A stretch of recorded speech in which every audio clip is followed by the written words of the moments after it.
These are the Internal Revenue Code guidelines. Number one, the 1031 exchange account must be set up prior to the close of the transaction. If that is not done, you are a taxpayer. So don't just think I have 45 days to identify and 180 days to close. No, the moment you accept an offer, someone like myself needs to be in the mix to put together legal documents that allow us to act as the seller on your behalf. We are the qualified intermediary. That is absolutely mandatory. Forget about the timelines if you do not do this. Okay, let's say that you've already done something like that, have everything set up, and then the close of the transaction occurs. That's what triggers the clock, not when you accept an offer, but when you actually close on the transaction and now you no longer own the property. That is day one, that day. You have 45 calendar days. That means every single day counts. Don't think because it's the 4th of July or a weekend or Jeremy's birthday that you get an extra day. That does not happen. You have 45 calendar days to identify in writing to us exactly what you're going to purchase, and it has to be specific. From day 45, you have an additional 135 days to close on it. So the whole time frame is 180 days, but to me, the critical time frame is that first 45 days. You have a month and a half to figure it out. That's why, again, you want to figure out what you're going to do prior to listing. You want to figure out what you're going to do while you're in contract. I mean, really start to get aggressive on it and complete it within those timeframes. Otherwise, it doesn't work and you fail. For sure, for sure. I would bet, I'm just gonna guess. 15% of the people call you after they've closed and they think they got 145 days. Or they think 45 days. They've already closed. They're like, hey, I've got 45 days. Let's do this. Not that high. Oh, yeah? I probably get about 2 calls a week where somebody wants to open up an exchange and they've already closed escrow and they're a taxpayer, or they want to do a reverse exchange and they already purchased the property and closed and it's too late. I mean, again, keep this in mind. Do not close on any property that you are looking to sell or purchase in a 1031 exchange without the legal documents being put in place and signed by the actual seller, buyer, and put together by the qualified intermediary. Otherwise, there is no 1031 exchange. So it's not that high, Jeremy. That would be really bad. If we're doing like 400 of these a month, then you're talking 60 calls on something like this. But I would say it's about 2 a week, 2 to 3 a week. So that's still a very high number. I blame the real estate professionals involved when something like this happens the majority of time, just because they don't have the experience. But it's sad when that call happens because, especially out in California, when you have gains of $1 million or $2 million, and now you have to pay 600, 700,000 in taxes, and you wanted to do an exchange, it sucks. Really That's terrible. That's it does happen. It does happen, and I have good bedside manner, but it's still a horrible conversation to have because they're saying, whose fault is this? It's not James's fault. I can tell. I don't know whose fault it is, but I know whose fault it's not. This guy. If the realtor's referring them to me, I don't want to throw them under the bus, but at the same time, I'm just saying I really don't know, but this needed to be done prior to the close. Yeah. No, that's wild. I just can't imagine. I sat down with a doctor the other day and just a little outpatient thing. I'm 42, things happen. But I had this little outpatient thing and he's like, yeah, no, I just sold my building that my practice was in. I've actually got the check right there in that drawer. He's like $1.7 million. And I was like, why didn't you do a 1031 exchange? And he's, oh, I just don't know what they are. And I didn't want to mess with it. I just wanted to pay my $600,000 in taxes. And I was like, whoa. I'm like, whoa. I was like, I run it like, okay, this is too late. You got to check. It's over for this. You're a taxpayer, as you say. I was like, but you could have easily bought 2 or 3, 4 houses in retirement. I'm like, would that have been your goal? And he and I were getting friendly at that point. And he's like, yeah, I should have done that. He's like, I wanted the cash flow. I didn't want the hassle. He's, I wish I would have known about your company because he just didn't. It was a doctor. It was a doctor, Jeremy. Yeah, it was a doctor. Yeah, we see doctors quite often. They're very clever at what they do. But when it comes to real estate, it's just not their craft. And that's it. That's the reason I liked this call. Like the reason my assistant was helping me and I was like, hey, I just want someone in Southern California who does this and who's comfortable chatting and answering and getting people more aware of this. Because candidly, let me phrase this in a non-insulting way. Do you feel like the people who are benefiting from 1031 exchanges, that benefit is representative to society, like it's representative? Or do you feel like it migrates to like top income earners or migrates to, do you think it's like a benefit that everyone enjoys equally?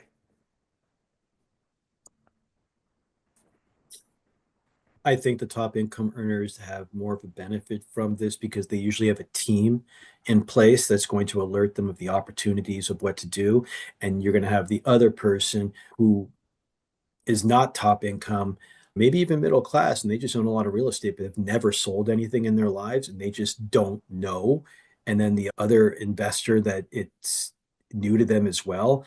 Those people, I really take my time on educating all their options because to me, I really don't care what they get into, but I want them to understand their options because they sometimes think one thing and it's not that. But to answer your question, I think the top income earners, about 85% of the time, have a team in place that will know you need to do this. We need to figure this out, and we're going to make something happen. Now, they may not have the best team, but at least they know that something has to be done. No, I agree. When there was that challenge to the 1031 in the Biden administration, the last Biden administration, and they started talking about maybe possibly eliminating the 1031 exchange completely, except on primary residences, that affects my business. Like we do a lot of 1031. We are the other end of the equation, right? People are 1031 into bedrock properties. And I looked at it, I was like, they maybe will get this passed just because there's so few people benefiting from it.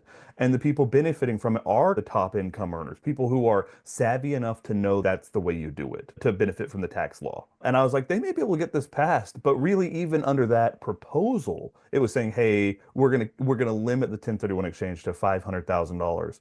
So that brings me, what do you think is going to happen in the future of 1031 exchanges? Like you're probably way more plugged into that market as far as legislation and legality and changes. What do you think is coming to the market? I will tell you this. In my 27-year career, every single president has tried to eliminate or limit the 1031 exchange in one proposal or another. President Trump was actually successful in eliminating personal property exchanges back in 2017 with the Tax Cut and Jobs Act. And we were actually 2 votes away from losing real property exchanges. Now, is there an immediate threat to it? No, there is not. I will tell you that over the past, God, it's got to be probably 12 years now, we have got we've been in front of every single congressman out there, and some are wiser to this than others, but they all know what a 1031 exchange is. And I'm glad you brought up the Biden proposal to limit it to 500,000. All congressmen unanimously said take 1031 exchange out of that proposal. We do not want that. The chairman of House Ways and Means is Michael Thompson out in Napa in Northern California. I've been to a few of his spaghetti dinners, had time to talk to him. He's a very big 1031 advocate. Some congressmen, I could tell you some very interesting stories of the conversations we've had and their knowledge of 1031, but that's a sidebar. But to give you the update on 2025, unanimously as of last year or the last couple of years, every congressman is behind keeping 1031 because people need to understand the reason why they want to limit or eliminate the 1031 exchange is they think people are just going to sell, cash out, and pay taxes. If you eliminate the 1031 exchange and raise taxes, because that was a thing they had in conjunction, people are not going to sell. When people do a 1031 exchange, there's a couple of things that happen that benefit many different people, organizations, what have you. Before you sell the property, usually you fix it. So you're going to have contractors coming in to do things. That kind of moves the economy. Then you have a realtor.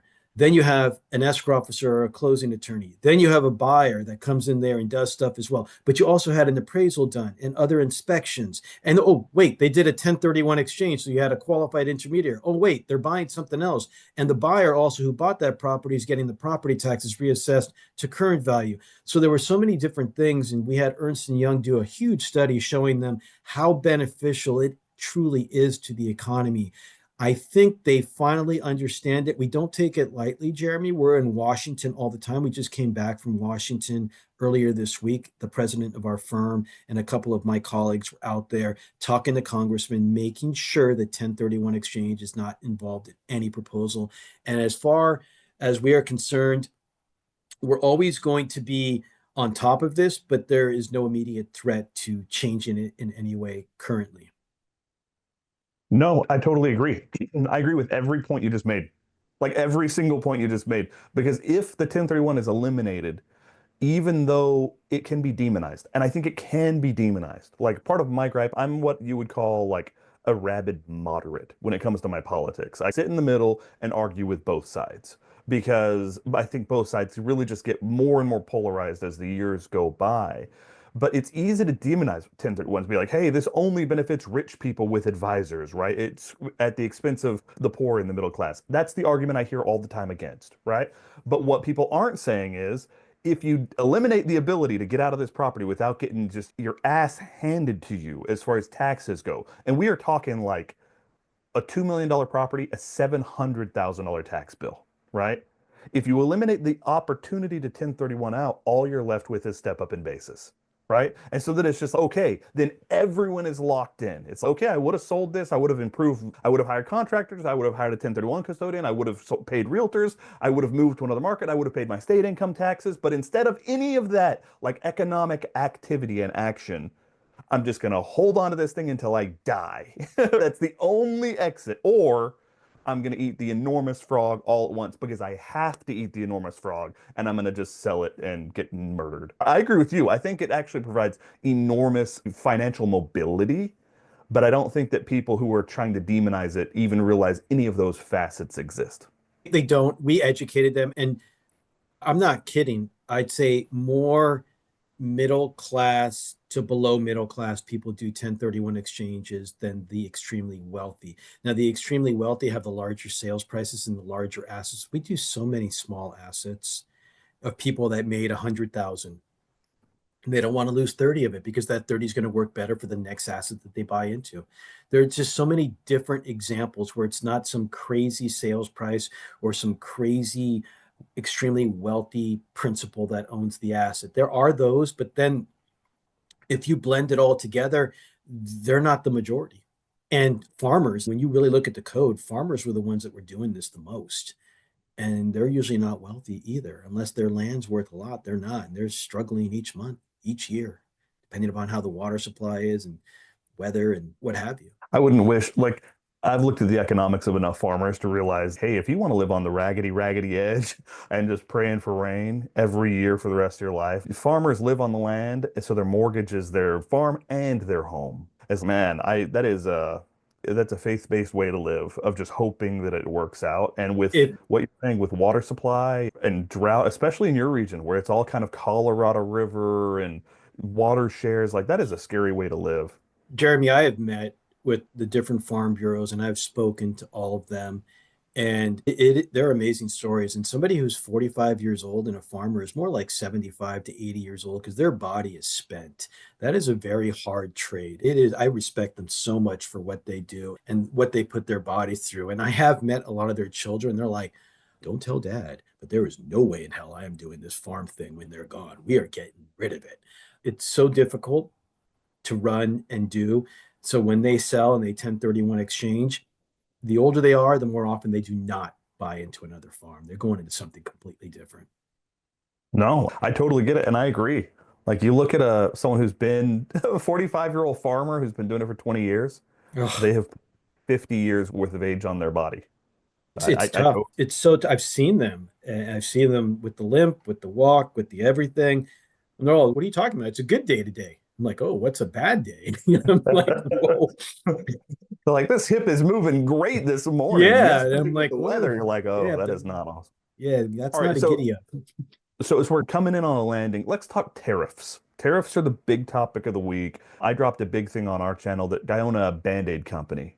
And that's just what I do. I just like starting companies. But we own a bandage company that imports directly from China. So we dropped like an hour and 10-minute video last week talking about all of the impacts to our import sheet, our tariff sheet, all the way through what our profitability is on a single bandage, what tariffs do to that profitability. And then we talk that through like employment, what that does to our employment, what we think as far as like repatriating bandage production to the USA.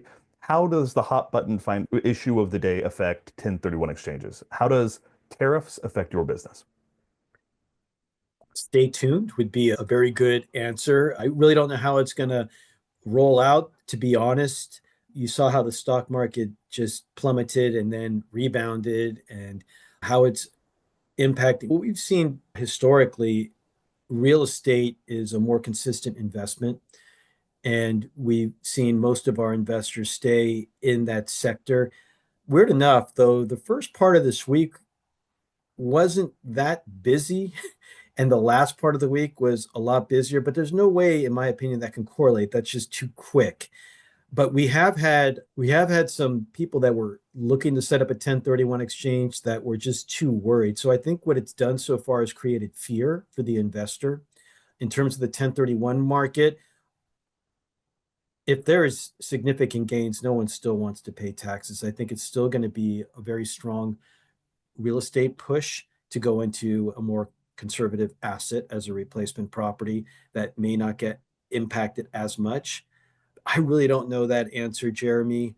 You'll have to contact me in like 3 months to see how it really impacted. I will tell you this, because COVID was the best years that we've ever had in my 27-year career. It was just crazy for real estate. And then it became a normal market when interest rates increased because the investor doesn't care about interest rates as much when it comes to 1031s because they have so much equity coming in and their loans aren't that large. And sometimes there aren't loans. But last year to this year, 1031 wise, we've increased 20%. I want to see how the tariffs are going to impact last year's numbers to this year's numbers moving forward. How is it going to impact our industry? From what we've been told, not much because we're real estate investments. But I think it's really interesting when you look at everything when it comes to developers and how this may impact the whole builder sector. I really don't know. It's more of a stay tuned. I've been listening to others to get their input on this. Yeah, I in my head I was like, how would it affect him? I wonder if James is going to have any opinion on this. Because, for example, we just had a bid come in for a renovation. We're doing a big rehab. It's $1,060,000. And that bid's good. When it looked like Canada was going to have 30-40% tariffs, we were like, wait, we got to wait a second. With the bandage reorder we've just been doing. So we just bought like $25,000 worth of bandages. We're like circling in on our final reorder. And I texted my business partner this morning and I said, you got to wait. Like at 145% tariffs, that means we're going to buy $25,000 worth of product from China. It's going to import, and our tariff sheet's going to be $40,000. And so in that business, it's a specific like holding pattern freeze. Like we're just going to sell the inventory we have on hand. We're both going to stop taking distributions and we're just going to wait because 145% tariff doesn't make sense. I can't take my Amazon price from $24.95 on a box of bandages to $60 a box and expect to sell any that makes sense.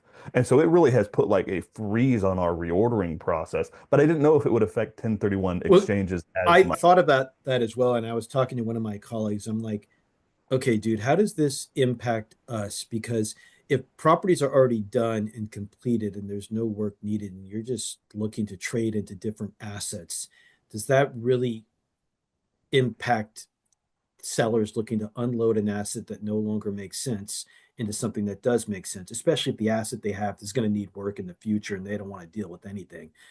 It's a very stay tuned to find out, which is, I don't like giving that answer, but I don't really know how it I think that's impacts. real. I don't know how it impacts the 1030 unless they're looking to buy product that's still being built and needs those numbers. And we do Yeah. have some of those. It's an interesting question. I don't know, Jeremy. I can't give you anything that my answer today could change next week. But No, for sure. Okay, okay, so let's shift gears as we come in on a landing, and you can bail whenever you need. We're at 57 minutes right now, I'm good. but Just yeah, I whatever. just like to get to know people and try to get, we've all got life experiences, right? We've all got value, but I've realized the hard things I went through have been more beneficial than any of the successes, right? Getting drags to riches my first time, when that thing blew up, like we were rehabbing houses in 2008, and really like 2006, 2007, 2008, it looked like we had the world by the tail. Like I was young, I was like 27, and we were starting to make really some money. And then 2008 happened, the whole market tanked. And it just ripped these shirts right off our backs. Like it was like, and everything gone. So we had to restart at 29, the first restart, the first rags to riches to rags. But I look back at it now and I'm like, I would have been an intolerable ass had I stayed that wealthy and that successful that young. And it just made me a different guy. It just made me a different person. It gave me a whole, like a whole ladle full of humility and understanding that like, hey, everyone's life isn't gonna go perfect. These people who are like, they hit their first million right out of the park, their first 10 million right out of the park, and then they become these like uncontrollable ego monsters. I was like, you just have not been served a ladle of this yet in your life. If you can share anything that's, hey, what have you gone through in your life that's made you, this is the person I am because I've gone through this thing that made me that type of person. I If you're think, okay sharing anything like that. yeah, no, that's cool. Growing up with a blue collar dad and a white collar mom, I think that really taught me a lot. Those two different perspectives really teach you work ethic, value in education, but at the same time, not undervaluing day-to-day stuff and being able to take care of yourself. I think that really has proved beneficial over my lifetime. And I think my parents' mentality, and I'm in my 50s, so they came of the age of 30-year loans, pay off the loan, don't get something that you can't afford, stay within this criteria. And like you, oh 08, 9, 10, 11 were really difficult years. But because I had that mentality, we were able to barely survive. And we saw a lot of our friends just spending the money and thinking that it was going to last forever. But I think through following what my parents taught me, we managed to make it barely through those years and keep that level. Because I think if I, like you said, just became a complete ass because of the wealth you're amassing, I would have hated myself.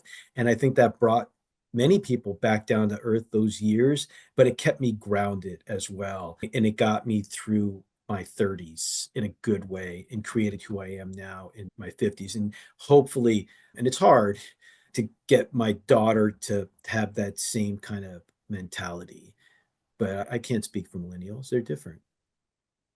I listen and watch a lot of Scott Galloway. But he's an NYU professor who like talks large scale econ and large scale tax policy.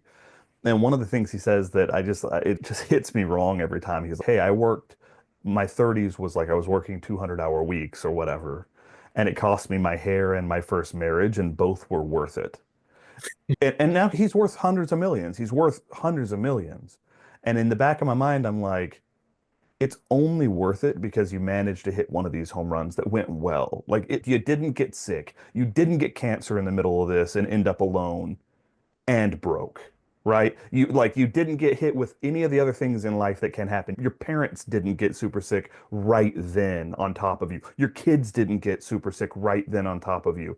You didn't end up like getting sued by some weird ass thing. I'm like, there's so much of life that's, hey, if I lose the personal, how if I was worth $100 million, maybe I would feel the same way. But there's no guarantee that the financial is going to work every time. And in my experience, there's going to be as many setbacks as not, especially in entrepreneurship, right? I've chosen like a big swing, big miss life. But for me, I've really had to accept, hey, there are fundamentals in this life that are more important than money because the money really can come and go. And I've had to just really accept that, hey, the time I'm spending with my kids isn't wasted time, it's invested time. The time I'm spending with my wife isn't a distraction. It's a primary focus of, hey, when I'm 75 years old, I'm not going to care about the extra $30,000 I could have closed this month. When I'm 75 years old, I'm going to be looking at my beautiful brown-eyed wife and talking about all the memories we have when we sold everything we had and bought an RV and went and traveled the country for a year and a half because we're never going to get those years with my babies back, Yep. and they'll be priceless. Yeah. So for you, what are you trying to focus on more in your life along those lines to make sure you have a fulfilling life, not just a fulfilling career? It's interesting that you brought that up. We went to Hawaii in January and we were with a group of people in similar age group, and we were having conversations at the table of what you're thankful for and what you're looking forward to doing in the future. And everybody had to say something. And I told people, I go, I really like where I am, but I'm also thinking about what I want for my future. And I don't want to be in the rat race the whole time. But what I really don't know is how much money do I need to make before I can call it quits. And I really don't know what that number is, Jeremy, because you Yeah. have to plan for so many different things. I'd love to take my family without really having a hard time stomaching it to Europe or something like that when we want to go. Going forward, I do this job because I really love helping people preserve their equity and go into something better. I've had many people call me back saying, "You saved me. You told me that there's different things that you can do. You put me in touch with the right people." All that kind of, I love doing that. But I'd like to create a retirement path for my family where we can just enjoy the latter years. And that's kind of like a focus of mine. I just still do not know that number. And there's so many different things that you can plug in. There's so many different apps that you can do. But it's my focus is what can I do to keep my family happy and so we can still enjoy life.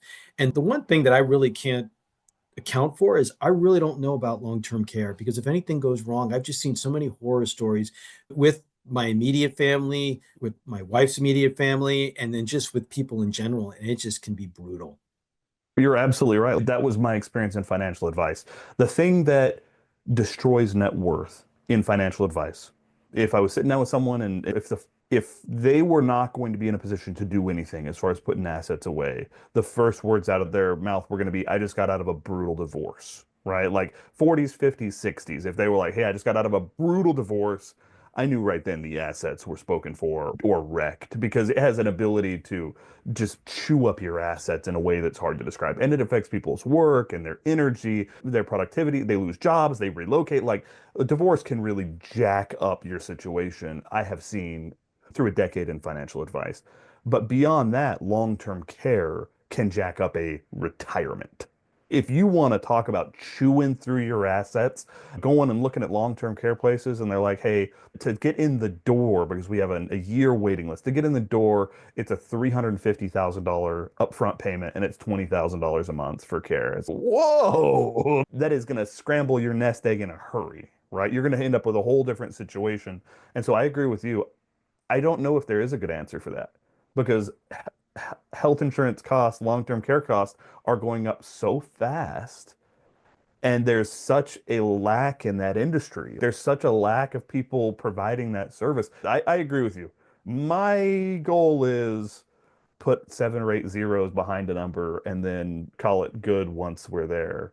But I don't envy anyone who's retirement planning right now, specifically because of health and long-term care. I think those two things are terrifying variables that are really almost impossible to do. So you gotta work until you're okay. And again, going back to family, have some kids who are willing to take care of you when you're old. You can be with them for a long period of your elderly years who actually like you as a person. Don't burn down your relationships with your kids because if we're all thinking that 30 years from now when we're retiring that Social Security and Medicaid are going to be there the same way they are for my parents today, I think that's just a fool's errand. We're borrowing 40 cents on the dollar. We're $32 trillion in debt. I do not think that the social contract that my parents have enjoyed will be there for me. I'm 42. We'll see if I'm proven wrong. But I think you're absolutely right. You've got to look at those variables and just prepare for them as well as you can. Or you could be like my dad, and this is what he says all the time. Something goes wrong with me, just give me the pill. And I'm like, Dad, don't say that. He's like, he says it all the time, Jeremy. This is not, again, this is the blue collar mentality. He's like, nope, we're not doing that. I don't want to be there. If I can't do certain things, just give me the pill. And I think that's where long term gets really expensive and your life doesn't really become a life that you enjoy anymore. Like, I can't say that myself, but he's just adamant about it. It's just so weird to hear. If I'm honest with you, James, that's how I feel. I've Yeah. always felt that way. And it's in my life, who knows? We all have a different relationship with death and life. But my mom died when I was really young, and I had a really good friend die the same month. And so I was a pallbearer twice at 15 years old, my mother and a really good friend. And it just became really clear to me like, we're not all rich, we're not all poor, we're not all healthy, we're not all sick, we're not all, Americans, we're not all Venezuelans. Every single one of us is born and every single one of us is going to die. It's the only thing we really all have in common. None of us are getting out of here alive. And so I really, from young, accepted that's part of life.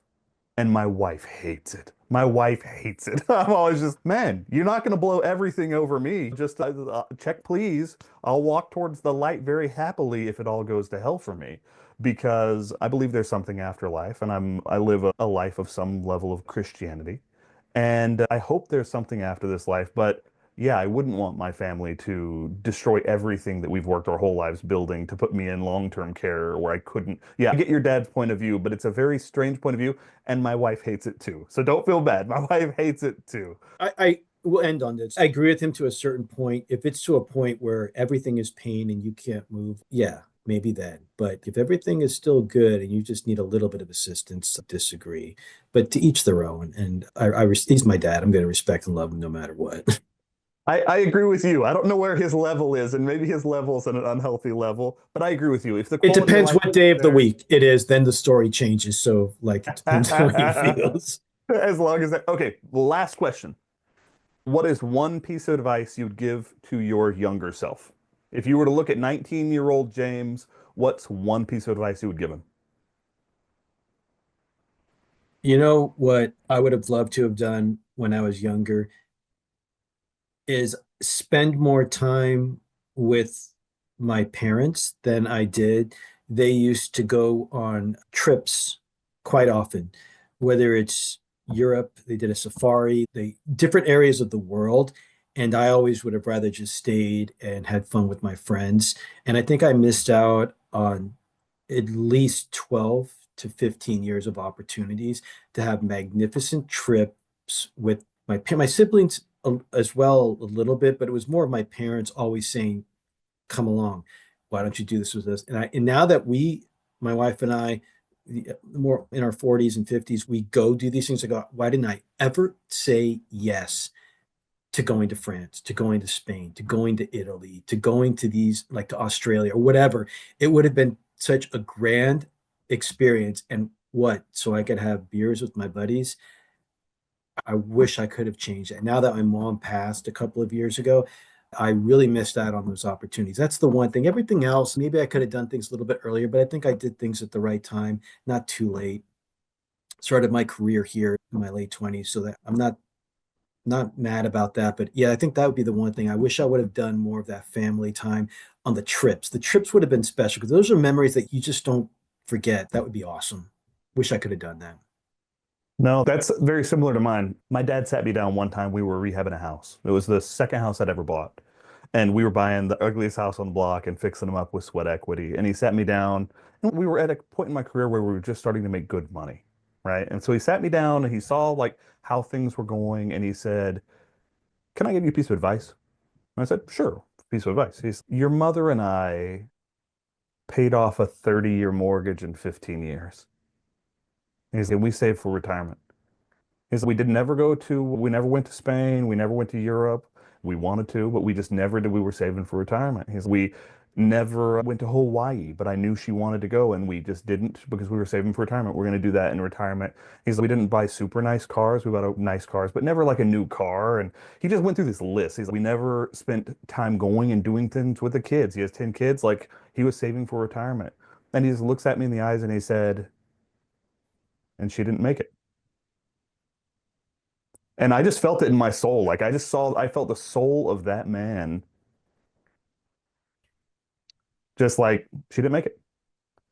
And all these dreams that we had aren't guaranteed, and tomorrow's not guaranteed. So when my wife said, "Hey, let's sell the house and let's sell the rental and let's go buy the biggest RV we can buy and let's go tour the country with our 9-year-old, our 8-year-old, our 5-year-old, and our 4-year-old. Let's go see the country." We spent a month in Yellowstone and a month in Glacier and a month at the Yosemite and a month on the Pacific Coast and 3 months in Sedona. Like we sold our stuff and we went and made memories. And I think of it now and I'm like, looking back on my life, what would I tell a young Jeremy, like a 19-year-old? It's going to be hard. You're going to get through it. Buy the RV when she asks, right? Because when I'm 75, 80 years old, I know those are going to be the moments that I look back on and I'm like, hey, all that work, whatever, all those businesses, whatever, watching my beautiful little babies kayak over a lake in Utah, and getting bored. Priceless, Oh, priceless, priceless priceless. stuff. The happiest time I've ever had is family time. And that requires some investment. So that's what I tell my younger self. Buy the RV when she asks. You James, I appreciate you so stinking much. I know I emailed out of nowhere. We will keep in touch, all right?